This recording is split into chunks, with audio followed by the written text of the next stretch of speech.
شوکت صاحب جو ہے بہت کم وقت کے اندر حضور صلی اللہ علیہ وسلم کی جو ہے بہت زیادہ پیاری شان قرآن کے حوالے سے، حدیث کے حوالے سے اور شاعری مشرق علامہ اقبال کے حوالے سے بہت جو ہے اعلیٰ عمدہ بیان کی۔ اب میں بلا تاخیر جناب آج کے اس پروگرام کے جناب خطیب حضرت علامہ مولانا محمد شاہد رضا صاحب سے گزارش کروں گا کہ پولیس اسٹیج کی طرف آئیں۔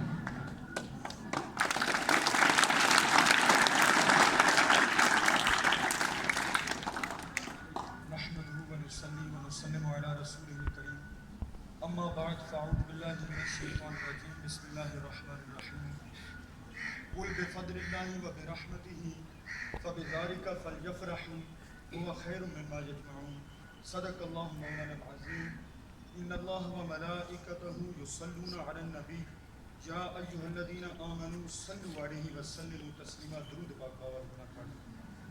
اللہم صل علی سیدنا مولانا محمد معدن الجود والکرم وعلی آلہ واصحابہ نہایت ہی قابل صد احترام جناب ہیڈ ماسٹر صاحب اور دیگر اساتذہ اکرام اور پیارے بچوں، میں اپنے موضوع کی طرف آنے سے پہلے اپنی خوش نصیبی کا آپ کو بتاتا چلوں کہ ہم بہت ہی خوش نصیب ہیں اس وجہ سے کہ جو انعام اللہ تعالیٰ نے ہمیں پیدا ہوتے ہی عطا فرمایا ہے، یہ ہماری اگر ساری زندگی ہم اسی بات کا شکر کرتے رہیں تو بھی ہمارے لیے کم ہے۔ وہ کیا ہے؟ وہ انعام کیا ہے؟ وہ خوش نصیبی کیا ہے جس کے بارے میں اب ذرا سوچیں کہ اللہ کے پیارے نبی حضرت موسیٰ علیہ السلام تمنا کر رہے ہیں، دعا کر رہے ہیں کہ یا اللہ مجھ سے نبوت کا تاج لے لیں اور مجھے اپنے آخری نبی کا امتی بنا دیں۔ حضرت عیسیٰ علیہ السلام اللہ تعالیٰ کی بارگاہ میں عرض کر رہے ہیں کہ یا اللہ مجھ سے نبوت لے لیں اور مجھے اپنے آخری نبی کا امتی بنا دیں۔ تو یقیناً آخری نبی کا امتی ہونا یہ ہمارے لیے بہت بڑے اعزاز کی بات ہے۔ امتیں پہلے بھی گزری ہیں لیکن اس امت پر جو انعامات ہیں اللہ تعالیٰ کی، اگر اسی کے بارے میں پڑھیں تو بندہ حیران ہو جاتا ہے۔ پہلی امتیں جب گناہ کرتی تھیں تو ان کے گناہ کے عوض ان کے چہرے بدل دیے جاتے تھے، ان کی صورتیں مسخ کر دی جاتی تھی، کوئی بندر کی شکل تبدیل ہو جاتی تھی، کسی کی خنزیر کی شکل تبدیل ہو جاتی تھی، کوئی قوم کسی قوم پر اللہ کا عذاب آ جاتا تھا۔ لیکن اب گناہ گار ہونے کے باوجود بھی ہم پر عذاب نہیں آ رہا، تو یہ کیا ہے کہ سب تمہارا کرم ہے آقا کے بات اب تک بنی ہوئی۔ اور قرآن میں اللہ تعالیٰ فرماتا ہے وَمَا كَانَ اللَّهُ لِيُعَذِّبَهُمْ وَأَنْتَ فِيهِمْ۔ اللہ تعالیٰ فرماتا ہے اے محبوب صلی اللہ علیہ وسلم، ہم ان لوگوں کو کیسے عذاب دیں کہ آپ ان میں موجود ہیں۔ تو ہمارے پیارے نبی صلی اللہ علیہ وسلم کی شانیں اتنی بلند ہیں کہ ان کا بیان کرنا زندگی گزر جائے۔ اگر تمام دنیا کے لوگ اپنے ہاتھوں میں قلم اٹھا لیں، تمام سمندر پانی بن جائیں اور لوگ نبی پاک صلی اللہ علیہ وسلم کی شان لکھنے بیٹھ جائیں، صفتیں بیان کرنا شروع ہو جائیں، تو بھی آپ صلی اللہ علیہ وسلم کی صفات کا ایک باب مکمل نہیں ہوگا۔ ایسی شان ہے ہمارے پیارے نبی صلی اللہ علیہ وسلم جن کا ہم کلمہ پڑھتے ہیں، ان کی بہت بلند شان ہے۔ اللہ تعالیٰ قرآن پاک میں فرماتا ہے اِنَّا أَعْطَيْنَاكَ الْكَوْثَرَ۔ اے محبوب صلی اللہ علیہ وسلم، ہم نے آپ کو خیر کثیر عطا فرمایا۔ مفسرین کرام فرماتے ہیں کہ خیر کثیر سے مراد یہ ہے کہ اللہ تعالیٰ نے آپ کو بے شمار صفتیں عطا فرمائی۔ قرآن پڑھنے سے پتہ چلتا ہے کہ ہر جگہ، ہر سپارے میں، ہر آیت میں اللہ تعالیٰ کے محبوب صلی اللہ علیہ وسلم کی شان کریمی نظر آتی ہے۔ اور ہمارے پیارے نبی صلی اللہ علیہ وسلم جو آیت مبارکہ، اب میں اپنے موضوع کی طرف آتا ہوں، جو آیت مبارکہ میں نے آپ کے سامنے تلاوت کرنے کا شرف حاصل کیا ہے، اس میں اللہ تعالیٰ فرماتا ہے قُلْ بِفَضْلِ اللَّهِ وَبِرَحْمَتِهِ فَبِذَلِكَ فَلْيَفْرَحُوا هُوَ خَيْرٌ مِّمَّا يَجْمَعُونَ۔